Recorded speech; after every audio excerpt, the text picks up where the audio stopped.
नमस्कार दोस्तों, स्वागत है आप सभी का ऑनलाइन बोर्ड स्टडी चैनल में। तो सी-टेट का पेपर मैं 1 करा रहा हूं। आप सभी को पता है जो 2021-22 में जो एग्जाम हुआ था ऑनलाइन एग्जाम, उसका पेपर मैं करा रहा हूं। और आज जो पेपर कराऊंगा 4 जनवरी 2022 का जो ऑनलाइन एग्जाम हुआ था उसका पेपर कराऊंगा। इसमें मैं CDP करा दिया हूँ आपका। इसमें मैं आपको कराऊंगा EVS पेडागोजी, जो काफ़ी मज़ेदार तरीक़ा से OB ट्रिक के माध्यम से कराऊंगा। सबसे ज़्यादा जो मांग है वह EVS पेडागोजी का मांग है, क्योंकि लॉन्ग क्वेश्चन पूछा जा रहा है EVS पेडागोजी में क्रिटिकल। तो मैं आप सभी को बताऊं कि आपको मैं ट्रिक से कराऊंगा, डेफिनेट रूप से आप 100+ नंबर लेकर के आएंगे मेरे चैनल से जुड़े हैं तो। अगर नहीं जुड़े हैं, नए हैं, तो सब्सक्राइब करके बगल में घंटी होगा क्लिक कर लीजिए। जब भी लाइव आऊँगा आपको नोटिफिकेशन मिलेगा क्लास का। और लाइव का जो समय है 11 बजे दिन में है और एक 7:30 पर शाम को रखा गया है। तो आप सभी लाइव में शामिल होइए, मज़ा आएगा आपको क्लास में। तो चलिए शुरू करते हैं। पर्यावरण का क्वेश्चन काफ़ी मज़ेदार है और हम अच्छे तरीक़ा से बताऊँगा आप सभी को। यहाँ पे अच्छे तरीक़ा से बताने वाले हैं, तो आप सभी कोई तैयार हो जाइए। मैं सबसे पहली बात बताऊं कि यदि आपको नौकरी करनी है तो आपको अच्छे से तैयारी करना होगा, ठीक है। एक शब्द में हम कह सकते हैं कि ये सी-टेट नहीं आसान, बस इतना समझ लीजिए आग का दरिया है, डूब कर जाना है। डूब नहीं जाना है, डूब कर जाना है, ऊपर की ओर निकल जाना है, ठीक है। तो चलिए शुरू करते हैं इस बातों से। मगरमच्छ मुख्य रूप से शिकारियों द्वारा मारे जाते हैं। तो मगरमच्छ में आपको क्या अच्छा लगता है? जो मजबूत हो, तो त्वचा के लिए मारा जाता है मगरमच्छ को। हाथी के लिए पूछे तो हाथी के लिए दांत को मारा जाता है। सींग के लिए पूछे तो गेंडा को मारा जाता है। खुशबू के लिए पूछे तो हरिण को, कस्तूरी मृग को, ठीक है। तो तीनों ऑप्शन ध्यान रखिए, याद रखिए, क्योंकि तीनों में से कोई भी चीज पूछ सकता है। ये क्वेश्चन काफी मजेदार बना, 2 साल से बन रहा है। बोरा चिपचिपे चावल की एक सामान्य किस्म है, यह मुख्यतः किस रूप में पाया जाता है? कहाँ पे मुख्य रूप से पाया जाता है ये बताना है। तो बोरा चेवा, इस प्रकार से भी याद रखिएगा। बोरा चेवा जो है वह आसाम का चावल है। आपका उत्तर A is the right answer. Next है कि सर्दियों में, एक सेकेंड, हाँ, सर्दियों में दादी अक्सर निम्नलिखित के घोल से त्वचा रूखेपन से बचने के लिए एक उपयोग करती है, वह क्या है बताइए। सर्दियों में त्वचा जो है, अभी का जो मौसम है, त्वचा सूखा सूखा हो जा रहा है, तो क्या करना चाहिए जिससे कि त्वचा रूखापन नहीं हो? देखिए, गुलाब जल लगाइए। ग्लिसरीन लगाने से जो होता है त्वचा मुलायम होता है और सूखता नहीं है। और नींबू का रस लगाने से जो भी छिद्र है आपके त्वचा का वो साफ रहेंगे, ठीक है। आपका उत्तर बी सबसे बेटर होगा। नेक्स्ट है, एक छोटे से पेड़ या झाड़ी की शाखा से लटकने वाला घोंसला बनाने वाला पक्षी बताइए। झाड़ी में, छोटा सा झाड़ी, इस प्रकार से जो झाड़ी होता है उसी में एक घोंसला लटका देता है लालटेन के जैसा। तो उस घोंसला बताइए वो कौन सा पक्षी बनाता है झाड़ियों में? तो सूर्य पक्षी मार के आइएगा, आप सभी का सही जाएगा। सन बर्ड बोलते हैं इसको, एक और नाम है इसका फाख्ता नाम है शायद, ठीक है। तो आपका उत्तर हो जाएगा ए इज द राइट आंसर, सूर्य पक्षी। नेक्स्ट क्वेश्चन, ट्रेन टिकट पर PNR दर्शाता है क्या? PNR क्या दर्शाता है ट्रेन टिकट पर, ये बताना है। तो यात्री की संख्या रिकॉर्ड PNR बताता है, आपको याद रखना पड़ेगा। यात्री की संख्या, R से रिकॉर्ड, पैसेंजर नंबर रिकॉर्ड, ऐसे हो जाएगा PNR। तो यात्री की संख्या रिकॉर्ड मार के आप आइएगा, आपका सही जाएगा। नेक्स्ट क्वेश्चन, सॉरी पढ़ता नहीं। मलयालम में माँ की बड़ी बहन बोले तो मौसी को क्या कहा जाता है बताएं। मलयालम में माँ के बड़ी बहन मौसी को क्या कहा जाता है? तो वल्ली अम्मा बोलते हैं, ठीक है। अमूमा जो है वो नानी को बोलते हैं, किसको? नानी को अमूमा बोलते हैं। ठीक है, चलिए नेक्स्ट क्वेश्चन पाते हैं। क्वेश्चन है कि निम्नलिखित में कौन सा एक स्थान केरल में है? तो केरल में कौन सा स्थान है बताए? तो वलसाड़ जो है यहाँ पे नहीं है, केरल में नहीं है वलसाड़, या कोझिकोड जो है केरल में है। ठीक है, नेक्स्ट क्वेश्चन फटाफट करेंगे क्वेश्चन को।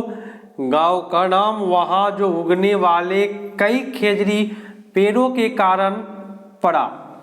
बोले तो खेजड़ी का पेड़ है और उस गांव का नाम भी खेजड़ी पड़ गया।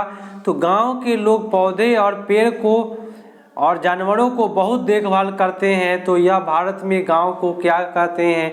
यह जो गांव है खेजड़ी गांव भारत में किस राज्य में है बताए? तो ये गांव आपको राजस्थान में मिल जाएगा ये गांव। ठीक है, और वहाँ के बोले तो खेजड़ी गांव के लोगों को बिश्नोई कहते हैं। क्या कहते हैं? बिश्नोई कहते हैं। क्वेश्चन पूछेगा बिश्नोई कहते हैं। इसका काम है पेड़ पौधे और जानवरों की रक्षा करना।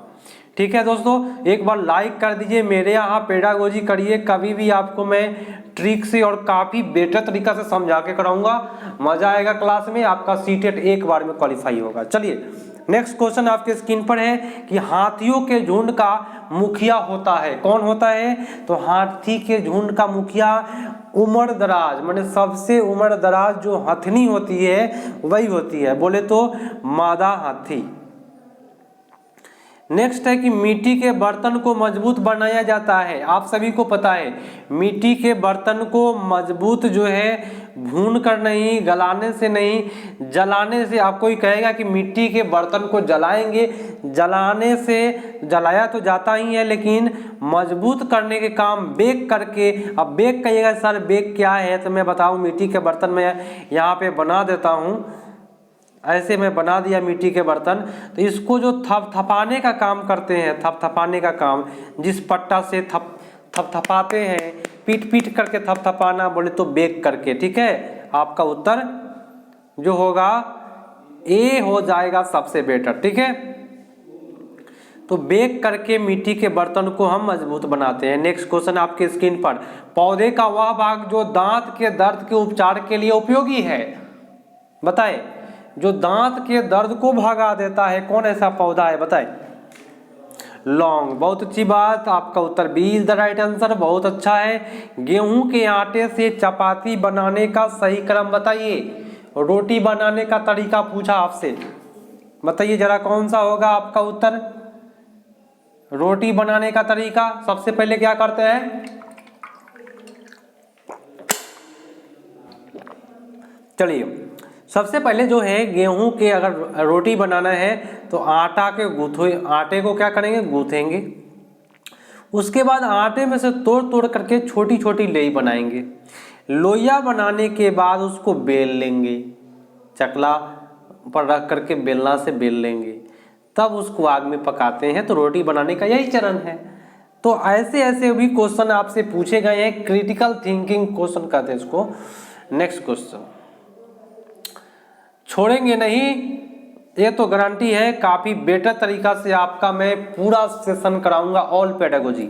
चलिए, नृत्य में मुख्य रूप से मुद्रा और भावनाएं डैश प्रदर्शित करता है। मुद्रा और भावनाएं, कभी भी भावना ही प्रदर्शित करेगा। मुद्रा और भावनाएं क्या प्रदर्शित करेगा? तो भावनाएं करेगा। ठीक है, सबसे बेटर मिलता जुलता आंसर। नेक्स्ट क्वेश्चन है कि जो बच्चे बोल और सुन नहीं सकते तो वो कैसे सीखेंगे बताए? जो ना बोलेगा ना सुनेगा तो संकेत के माध्यम से सीखेगा कि नहीं सीखेगा? तो सांकेतिक भाषा, इशारा से सीखेगा। ठीक है, बहुत बेटर भाई। निम्नलिखित में कौन सा अन्न से भिन्न है? नदी, पहाड़, झील, तालाब, झरना। आप सभी को पता है सबसे अलग नदी में पानी, इसमें पानी, इसमें पानी, लेकिन पहाड़ में पानी नहीं है, सबसे अलग है। अब कहेंगे सर पहाड़ पर से तब पानी गिरता है। दोस्तों, पहाड़ से कोई भी पानी गिरता है तो पहाड़ में से नहीं गिरता है। ठीक है, उस पर जो बर्फ जमे रहते हैं या उस पर से नदियाँ जब गुजरती है तब गिरता है। ठीक है, चलिए निम्नलिखित में कौन सा प्राथमिक स्तर पर पर्यावरण अध्ययन की बाल केंद्रित प्रवृत्ति को इंगित करता है? बताइए, बाल केंद्रित प्रकृति को। अब आया पेडागोजी, मजा आएगा यहाँ पे, और हम पेडागोजी कराऊंगा ट्रिक से, आप सभी को मजा आने वाला है यहाँ। चलिए, तो बाल केंद्रित के लिए सबसे बेटर क्या है, ध्यान से सुनिएगा। स्कूल में विद्यार्थियों के जीवन को स्कूल के बाहरी जीवन से जोड़ना सबसे बेटर माना गया है। बच्चों को केवल स्कूली ज्ञान नहीं, बाहर के ज्ञान से भी जोड़ के पढ़ाइए, बच्चा खूब आनंदित होगा, रुचि लेगा। रटने को देखिए, कहिएगा सर रटना तो गलत होता है, लेकिन रटने को हतोत्साहित करना, माने माना कर गए क्यों रटता है तुम, रटना नहीं है, हतोत्साहित कर रहे हैं, माने ये भी सही किया। आपका सी है कि सीखने के लिए किताबी शिक्षा से प्रस्थान। अब कहिएगा सर किताब के शिक्षा से कह रहा है प्रस्थान, माने हटिए, अच्छी बात है, जब किताबी शिक्षा से हटिएगा तब बाहरी जीवन से जुड़िएगा, जुड़िएगा कि नहीं जुड़िएगा, तो ये भी सही हुआ। स्कूल, घर और समुदाय के बीच स्पष्ट सीमाएं, ये जो बेचारा दिया लास्ट में वर्ड, जिसके वजह से यह गलत हो गया। बात समझे ना, तो आपका उत्तर ए, बी और सी काफी बेटर है, C is the right answer. Next question आपकी स्क्रीन पर मौजूद है, और शायद ए भी कूट है आपका, 77 नंबर भी कूट दिया हुआ है। चलिए कोई बात नहीं, कूट दिया है तो हम लोग भी कूट देंगे, क्या कूट देंगे ना भाई, छोड़ना नहीं है। निम्नलिखित में कौन सा प्राथमिक स्तर पर पर्यावरण अध्ययन के उद्देश्य हो सकते हैं, क्या उद्देश्य है, तो विद्यार्थियों को अपने स्वयं के सीखने पर चिंतन करने के लिए प्रोत्साहित करना। बहुत अच्छी बात है, अगर विद्यार्थी स्वयं सीखने के लिए सोच रहा है तो हम उसको प्रोत्साहित करेंगे, बहुत अच्छी बात है। आगे देखिए, नए ज्ञान से उत्पन्न करने के लिए स्थान, समय और स्वतंत्रता देकर विद्यार्थियों को आकर्षित करना। स्थान देंगे, समय देंगे, उसको थोड़ा सा छूट देंगे, तब ना आकर्षित होगा। दोस्तों आपका ये भी बेटर गया। नेक्स्ट पढ़ाइए, विद्यार्थियों को सीखने में प्रतिभागियों के रूप में व्यवहार करना ज्ञान के एक निश्चित निकाय के प्राप्तकर्ता के रूप में नहीं है। तो व्यवहार करना ज्ञान के एक निश्चित निकाय के प्राप्तकर्ता के रूप में नहीं है, ये भी आपका सही जा रहा है। और अगला है, निर्धारित पाठ्य पुस्तक को सीखने के लिए संसाधन का एकमात्र, यहाँ वर्ड जो है अच्छा प्रयोग नहीं किया, एकमात्र कर दिया, तो आप क्या मार के आइएगा, ABC मारिएगा ना, मारिए, आपका सही जाएगा। क्लियर है। अब आइए नेक्स्ट क्वेश्चन पर आ जाइए। देखिए, एक आप लोग मेरे चैनल पर नए हैं और ऑनलाइन क्लास कर रहे हैं, सॉरी ऑनलाइन क्लास जो भी कर रहे हैं सभी से कह रहा हूँ कि एक बार आप शेयर करें अपने दूर के दोस्तों के पास, ठीक है। डेफिनिट रूप से मैं बेटर कराऊंगा आपका क्लास, ठीक है। चलिए क्वेश्चन पर आते हैं। सॉरी, प्राथमिक स्तर पर पर्यावरण अध्ययन के संबंध में निम्नलिखित में से कौन सा कथन सत्य है। पर्यावरण अध्ययन के लिए कौन सा कथन सही है ये बताना है। चलिए कोई बात नहीं। देखिए, कक्षा 3 से 5 तक पर्यावरण अध्ययन एक विषय के रूप में सामाजिक विज्ञान और पर्यावरण की शिक्षा, अवधारणा और मुद्दों को एकीकृत करता है। सत्य पूछ रहा है दोस्तों, और मैंने आपको ट्रिक सिखाया क्या, EVS कभी भी क्या है, EVS की प्रकृति जो है एकीकृत है, बेटर माना गया है, EVS को एकीकृत माना गया है। क्लियर। तो यहाँ तो एक बेटर का रहा है। अब देखिए 1 और 2 क्लास के बच्चों में जो होता है पर्यावरण भाषा और गणित के माध्यम से सिखाया जाता है, ये भी सही जा रहा है दोस्तों, ठीक है, ये भी सही है। आप देखिएगा और क्या सही, EVS पाठ्य पुस्तक में भाषा औपचारिक है, ये औपचारिक गलत है। यह एक एकल विषय दृष्टिकोण आधारित है, एकल विषय दृष्टिकोण भी गलत हुआ। तो इसमें 2 गलत है और 2 सही जा रहे हैं, क्योंकि पहला और दूसरा क्लास में कभी भी EVS भाषा और गणित के माध्यम से सिखाया जाता है। लेकिन दोस्तों मेरी बात ध्यान से सुनिए, क्योंकि पहला और दूसरा में और इससे संबंधित मुद्दों और चिंताओं को, ठीक है, इसमें कहीं भी EVS की चर्चा नहीं किया है, जिसके वजह से हम यह नहीं मारेंगे। अगर यह ईवीएस की चर्चा इस ऑप्शन में कहीं करता कि पहला दूसरा क्लास में ईवीएस जो है भाषा और गणित के माध्यम से सिखाते हैं, तो ये भी सही जाता। सबसे बेटर आपका ये ही गया है। ईवीएस की कक्षा में निम्नलिखित में से किस एक को काम किया जाना चाहिए? किस एक को काम किया जाना चाहिए ईवीएस शिक्षा में? देखिए, स्वतंत्र वाद विवाद, स्वतंत्र मतलब खुला वाद विवाद, तो ज़्यादा खुला भी देना किसको कम किया जाना है? हाँ, स्वतंत्र वाद विवाद बच्चों के लिए स्वतंत्र कर देंगे तो कुछ खुल करके बच्चा बोल पाएगा।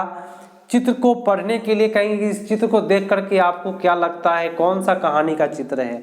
कथा भी जरूरी है। विवरण, विवरण माने आपको याद रखना है, विवरण माने होता है डिस्क्रिप्शन। डिस्क्रिप्शन मारिएगा तो ये आपका गलत होता है, नेगेटिव वर्ड है विवरण, आप लोग नोट कर लीजिए। चलिए थोड़ा सा आगे बढ़ते हैं, आप लोग थोड़ा सा क्वेश्चन पढ़े, थोड़ा सा जल ग्रहण कर ले हम।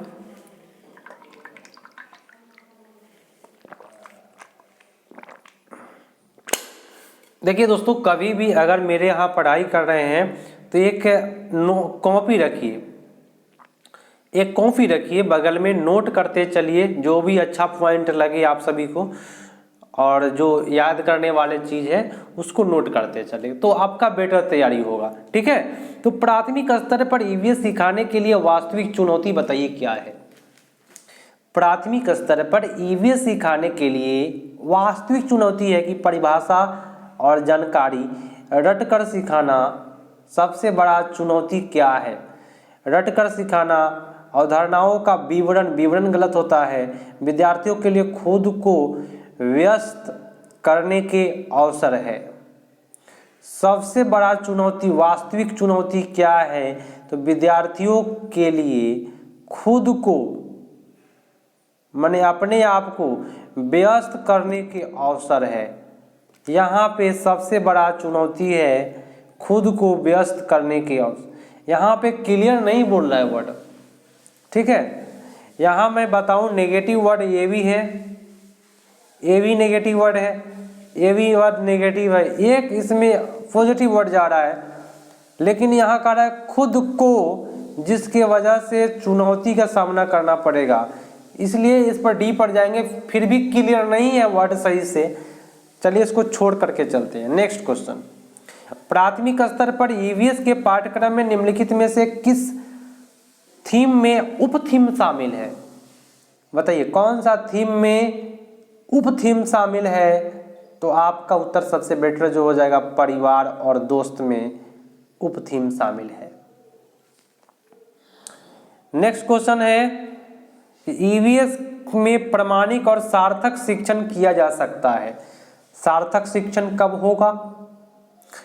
कब होगा सार्थक शिक्षण? ध्यान से सुनिएगा।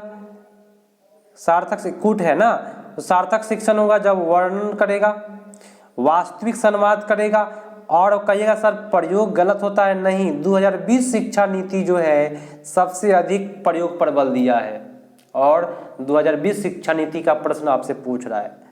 सही और गलत जो वर्ड होता है, विद्यार्थियों के दिए गए उत्तर का आकलन करना, सही है गलत है, इस प्रकार से अगर कोई टीचर कर रहा है, ये गलत है ये सही है, तो गलत है इसको गलत माना गया है। आपका ए, बी और सी सही जाएगा, जहां कहीं भी हो पढ़िए आपका सही जाएगा। नेक्स्ट क्वेश्चन पर आ जाइए।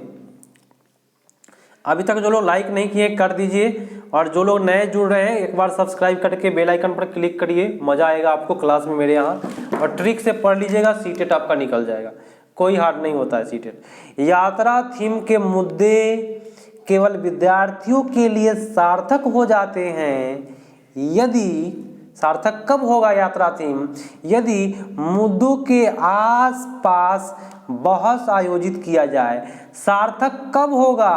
तो जब मुद्दा की बात हो, मुद्दा पर केवल बहस किया जाए तभी ना सार्थक होगा।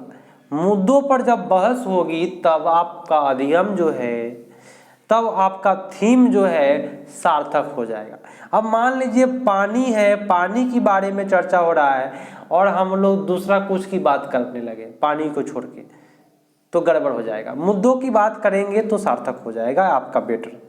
विद्यार्थी दृश्य रब दिखा करके केवल दिखाने से काम नहीं चलेगा। शिक्षकों द्वारा प्रदर्शनों को दिखाया जाए, ये भी दिखाने वाली बात हो रहा है। थीम आधारित वर्कशीट गलत होता है आपका। तो सबसे बेटर जो है, इतना गलत तो नहीं है लेकिन सबसे बेटर है कि मुद्दा पर आप बहस करिए तो सार्थक हो जाएगा क्या, तो थीम का जो भी मुद्दा है। नेक्स्ट है ईवीएस पाठ्य पुस्तकों के अलावा ईवीएस सीखने के लिए निम्नलिखित में कौन सा एक अच्छा संसाधन हो सकता है। ईवीएस सीखने के लिए अच्छा संसाधन बताइए। तो ईवीएस मतलब कि आप पर्यावरण, और पर्यावरण में सबसे ज्यादा मानचित्र को रखा गया है। किसको रखा गया है? मानचित्र को, और उससे भी ज्यादा क्षेत्र भ्रमण को रखा गया है। बच्चा घूमेगा तब ना पर्यावरण देखेगा, समझेगा। समझ में आ रहा है ना?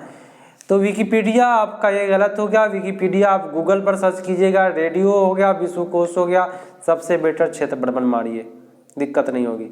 चलिए, जल थीम से संबंधित सामाजिक संस्कृति मुद्दों को प्रभावी ढंग से सीखा जा सकता है। जल थीम के बारे में पूछ रहा है। ये जो सेशन था सबसे इजी सेशन कह सकते हैं इस सेशन को, है ना। बाकी मैं हार्ड सेशन, मैं बहुत हार्ड सेशन कराया हूँ, इतना हार्ड की मत पूछिए।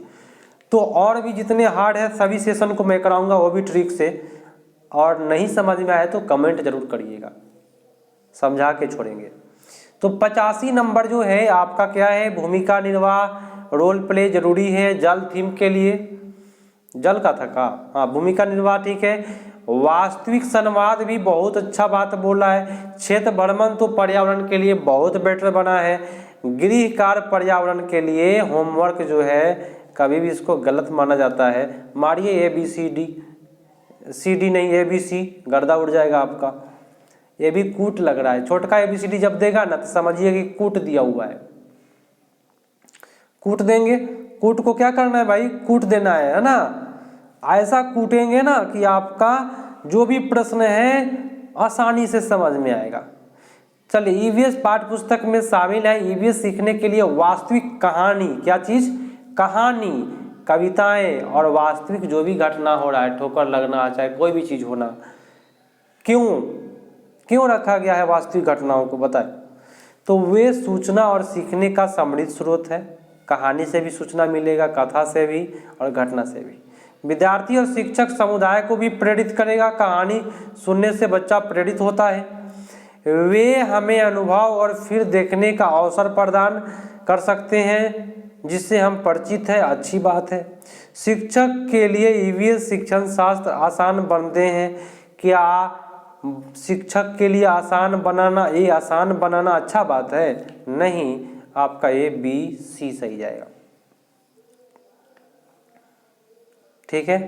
नेक्स्ट है कि ईवीएस के सीखने को मजबूत करने के लिए आकलन का ध्यान केंद्रित होना चाहिए। किस पर केंद्रित होना चाहिए दोस्तों, बताएं। तो बताएं, ईवीएस सीखने को मजबूत करने के लिए, सुनिएगा यहाँ पे ट्रिक मिलने वाला है। मजबूत करने के लिए आकलन का ध्यान केंद्रित होना चाहिए। आकलन हम किसका करेंगे? सबसे पहली बात, आकलन हम करेंगे किसका? बच्चा का। ठीक है। और बच्चा में क्या होता है? ऑप्शन के लिए सही जाता है, मैंने आपको बताया था। के रूप में रहेगा तो आपका उत्तर किसका होता? स्वयं के लिए। ठीक है। तो सबसे बेटर आप मार्क किया आइएगा, सीखने के लिए आपका सही जाएगा। अब आइए नेक्स्ट क्वेश्चन पाते हैं।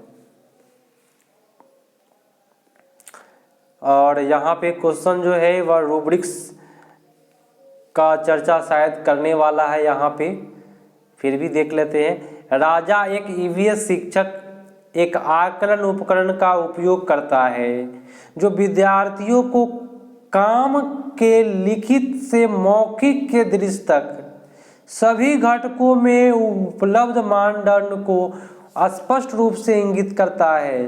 तो शिक्षक उपयोग कर रहा है क्या चीज का, बताए। तो ये शिक्षक उपयोग कर रहा है रूब्रिक्स का। ये क्वेश्चन स्क्रीनशॉट लेकर के रटने वाले क्वेश्चन है। फिर भी मैं आपको ट्रिक बता दूं थोड़ा सा, क्या रहेगा तो रूब्रिक्स मारिएगा। तो जो विद्यार्थी को काम के लिखित से मौखिक से दृश्य तक सभी घटकों को उपलब्ध मानदंड को स्पष्ट रूप से इंगित करता है। क्या चीज को, क्या क्या चीज को इंगित करेगा? लिखित, मौखिक और दृश्य को, और सभी घटकों में उपलब्ध मानदंड को, यहाँ पे क्या मानदंड को अगर स्पष्ट या इंगित करता है। देखिए इस क्वेश्चन पर इसलिए जोर दे रहा हूं क्योंकि रूब्रिक्स का क्वेश्चन बहुत सही गया है, बहुत सारा क्वेश्चन आ रहा है।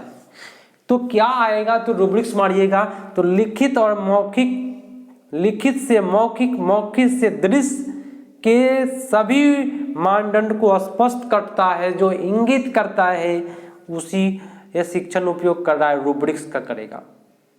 नेक्स्ट क्वेश्चन कोई क्वेश्चन पर मैं ज़्यादा समय लगा देता हूं, इसका वजह ये है कि आप उसको समझिए, नहीं तो बहुत दिक्कत होगी आगे चल करके। यहाँ पे आए क्लास में और कमेंट करना शुरू कर दिए ABCD, तो ऐसे नहीं होता है, सीखना है। ईवीएस में आत्म आकलन, आत्म मतलब क्या? आत्म मतलब क्या? स्वयं आकलन। तो सीखने के रूप में आकलन होगा, स्वयं का आकलन माने के रूप में आकलन, के लिए आकलन। अगर सीखने का आत्म आकलन हो रहा है तो टीचर अपना नहीं कर रहा, बच्चा अपना कर रहा है, तो बच्चा के लिए भी जाएगा, तो के लिए आकलन भी आपका सही जाएगा, सीखने के बारे में भी सही जाएगा, और उपलब्धि और सीखने के परिणाम के निर्णय के बारे में भी सीखना होगा। लेकिन दोस्तों मैंने आपको ट्रिक बताया। देखिए काफ़ी लोग परेशान हो जाते हैं मेरे वीडियो से कि सर आप समय ज़्यादा लेते हैं, कमेंट आया था। तो सुनिएगा, अभी मजा आएगा कि सर ने क्या बताया आपको। कहीं भी रहेगा सीखने का आकलन, समझिएगा ये शिक्षक के लिए सही जाता है। किसके लिए सही जाएगा? शिक्षक के लिए। तो ये ऑप्शन आप नहीं मारिएगा। अगर आपसे पूछेगा सीखने का आकलन होता है किसके लिए, तो आप आंसर मारिएगा शिक्षक के लिए। एक तो क्वेश्चन बना ना, ठीक है। तो यहाँ पे केवल आपका ये सही जाएगा। आत्म आकलन बोले तो क्या लिख लीजिएगा, कैसे लिखिएगा अब नोट करिए। आत्म आकलन लिख करके ईवीएस में आत्म आकलन लिख करके क्या लिखिएगा? के लिए, के बारे में, है ना, और परिणाम के निर्णय के बारे में, है ना, लिख लीजिएगा। ये तीनों चीज लिख लीजिए, आपका सही हो जाएगा, कभी भी गलती नहीं करिएगा। और आज का लास्ट प्रश्न है, और सबसे मैं इजी सेशन में इसको मानूंगा, और जितने भी हार्ड सेशन है मैं कराया हूँ, और जो बचे हैं छोड़ेंगे नहीं, पूरा हार्ड सेशन मैं कराऊंगा, वो भी ट्रिक से। ईवीएस सीखना आधारित है। देखिए सरल से जटिल तो सीखते हैं, अच्छा बात है, जटिल से सरल सीखते हैं, ये गलत बात है। वैश्विक से स्थानिक सीखते हैं, नहीं। वैश्विक समझिएगा मेरी बात ध्यान से, प्रत्येक बात को सुनिए। वैश्विक माने विश्व का नक्शा मान लीजिए, स्थानिक माने आपका इंडिया का नक्शा। तो पहले विश्व का नक्शा पढ़िएगा कि अपना इंडिया का पढ़िएगा? बोलिए, पहले हम इंडिया का पढ़ेंगे, यहाँ का दिया वैश्विक, तो ये गलत हुआ। अमूर्त से मूर्त पढ़ेंगे कि मूर्त से अमूर्त पढ़ेंगे? तो पहले मूर्त पढ़ते तब ना अमूर्त पढ़ते, ये भी गलत हुआ। तो कभी भी ईवीएस सीखना है तो सरल से जटिल मारेंगे। तो दोस्तों आप सभी को मैं बताऊं कि मेरे यहाँ जो भी सेशन, जाइएगा नहीं, रुकिए अभी ध्यान से, मेरे यहाँ जो भी सेशन होगा वो ट्रिक से कराऊंगा। और मेरे यहाँ ऑफलाइन क्लास भी चलते हैं, ये टीचर डे का PIC है, आप सभी को पता है, ठीक है। तो ऑफलाइन क्लास भी चलते हैं। और काफ़ी लोग पूछे सर आप कहाँ से हैं, तो मैं बता दूं आप सभी को, मुजफ्फरपुर जिला, साहेबगंज थाना, बिहार से। और काफ़ी बेटर तरीका से मेरे यहाँ रिजल्ट जो है काफ़ी बेटर है। पिछले साल 10 बच्चा में 9 बच्चा क्वालिफाई किया मेरे यहाँ, काफ़ी बेटर रिजल्ट है। एकमात्र फेल किया, उसका कारण था कि वह बीच में क्लास छोड़ करके चला गया, बोला कि सर हमको पढ़ने का मन नहीं करता है ना। अब जिसको मन ही नहीं करे उसको हम क्या कर दें। आधा घंटा आता था पढ़ने, कहता सर हमको आधा घंटा पढ़ा दीजिएगा, 2 दिन 3 दिन पढ़ाएंगे पढ़ने।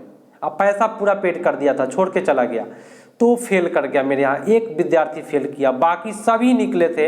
अब की बार भी मैं गारंटी कहता हूँ कि काफ़ी बेटर रिजल्ट आने वाला है।